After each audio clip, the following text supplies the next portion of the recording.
In case you're wondering, ISIS is winning the war in the Middle East, something that seems to have escaped the Obama administration, which is preparing more boots on the ground. Haven't we been here before? There's a definite case of deja vu when it comes to Obamacare and the pending Supreme Court decision. But do we really want Congress to fix this nightmare if and when SCOTUS rips out the guts? And when it comes to missing the obvious, we've got the call on that prison break in New York State that no one seems to be talking about. Something we'll fix with the man who knows prisons inside and out. Let us then release you from the shackles of mundane news talk. Deliver the goods. I'm Ed Berliner. This is The Hard Line for Wednesday, June 10th, 2015. The president and his team are confident that for now, 450 troops are what is necessary to fulfill this expanded advise and assist and training mission to Kadam Air Base. But what is also true is the president's going to continue to push his national security team to continually evaluate the strategy. Eric Casebolt has resigned from the McKinney Police Department. As the Chief of Police, I want to say to our community that the actions of Casebolt, as seen on the video of the disturbance at the community pool, are indefensible. He came into the call out of control, and as the video shows, was out of control during the incident.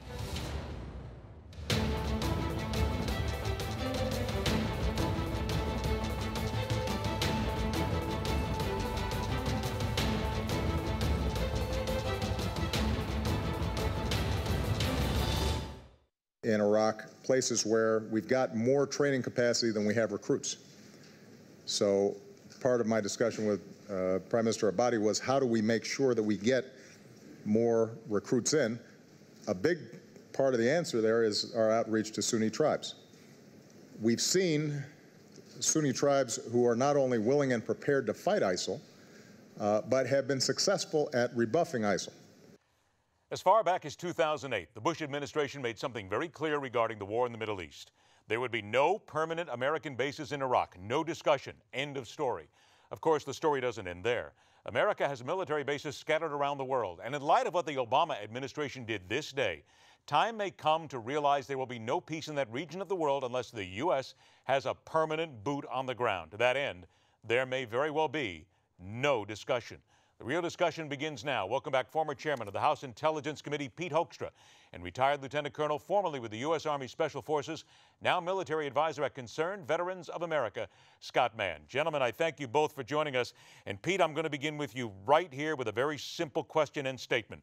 The president's going to send 450 advisors to help Iraq fight ISIS. Either he's saying we screwed up, didn't get it right the first time, or the Iraqis are just simply incapable of winning the war, period. Which one is it? I think it's both of those. Clearly, we've made mistakes over the last number of years, pulling out completely. And the second thing is clearly, even with all the dollars and the training that we have invested in the Iraqi armed forces, they are incapable and unprepared and perhaps unwilling to carry the fight to ISIL that will enable them to be successful. So I think it's both of those. There's a lot of reasons why we've seen the kind of failure that we're seeing in Iraq today. Scott, as you look at what we've just talked about here, was there any doubt in your mind at any time that no matter how many advisors we sent there, the Iraqis simply would not be able to get the job done by themselves?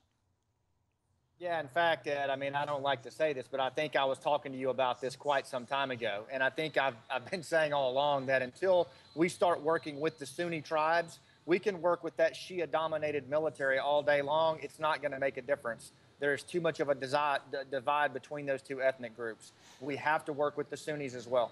Then what is stopping us? Because that's got to be the thing that vexes Americans the most. Scott, we know we have to work with these people. Why aren't we doing it?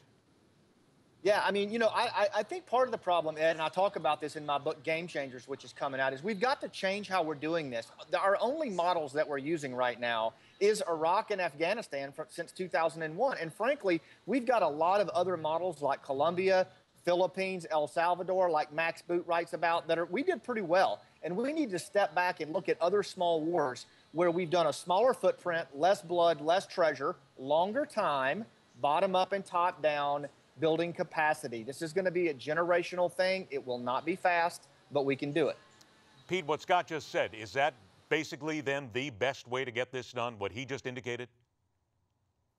Well, I think the problem that you're seeing here in Iraq is that the Shia-dominated government in Baghdad, over the time that it was in power after the United States left, we weren't there to kind of provide them the direction and to make sure that they enlisted and integrated the Sunni tribes and the Kurds into their national security plan. I do work for the Kurds, and the Kurds have been on the front lines. The Sunni tribes are willing to be on the front lines, but Baghdad has withheld training, weapons, ammunition for them to be part of the security apparatus to protect Iraq, and now they're not in a position to repel ISIL.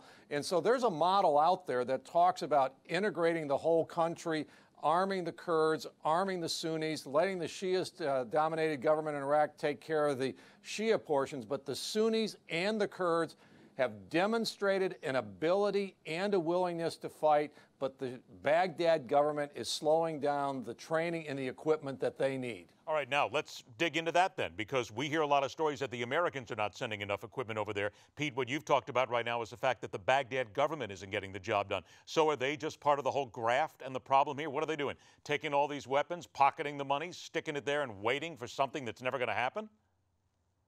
I'm not sure they're pocketing the money, but I think they're stockpiling the weapons. It's clear that they're not moving them to the Sunnis. They are not moving the weapons to the Kurds. They're stockpiling it. And so, you know, actually the scary thing here is with the weapons that ISIL has taken and captured over the last number of months, they are better equipped than the Sunnis and the Kurds. It's not because there's a lack of weapons and equipment in Iraq. It's just that it's not getting spread equitably to the people who are willing to fight.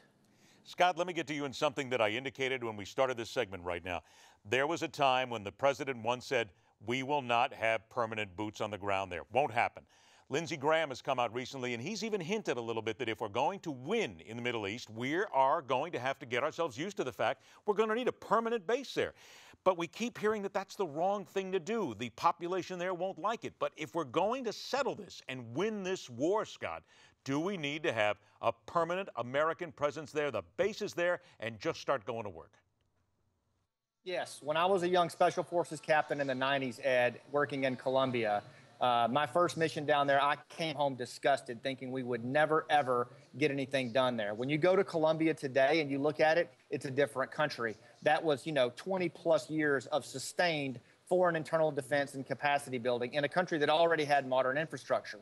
This is an incremental, long-term capacity building process that we actually know how to do. We just need to step back and expand our lens beyond 2001. We know how to do this, and it can be done. But, yeah, we're going to have to settle in, put our advisors out there in the rural areas, not just with the Shia, but like your guest said, with the Kurds, with the Sunnis, and work bottom up and top down. And we've got to hold the Iraqi government accountable to incorporating all those marginalized groups. Got to do it. But Scott, here it is. We're told many times that that is simply impossible. The population won't stand for it. There will be more terrorism. We will be breeding more terrorists if we're actually there because we will be seen as an occupying force. But is that the only military way to get the job done? And we've got to first let the Americans know it and then let the Iraqis know it. Yeah, I think that what we're doing right now is an impossibility. Again, that's what I talk about in my book, Game Changers, is we've got to change how we do it. Just putting all of our effort into a corrupt, ineffectual central government and not working with the marginalized groups as well will never work. If we work bottom up and top down with both formal and informal civil societies, yes, it can be done, and yes, it will resonate across all populations. Pete, I only got about 20 seconds left. Is that an answer, or is that just an impossibility, permanent bases there? I think, number one, you don't need permanent bases. I think the Kurds and the Sunnis right now would welcome American trainers, American weapons. They can take care of their own territories. The Shia can take care of theirs. This is about the U.S. providing the guidance for these groups to integrate and actually all be enabled and empowered to join the fight. The American people are getting tired of hearing drips and drabs of advisors. They want to know when this is going to end, and the administration can't give them the answer. Pete Hoekstra, Lieutenant Colonel Scott Mann. Gentlemen, thank you so much for joining us. We'll do it again soon. Thank you. Coming up next, the political animal, where the GOP seems eager to join the president on a deal that may severely damage American wages. That's coming up next on the fastest 60 minutes in news, The Hardline.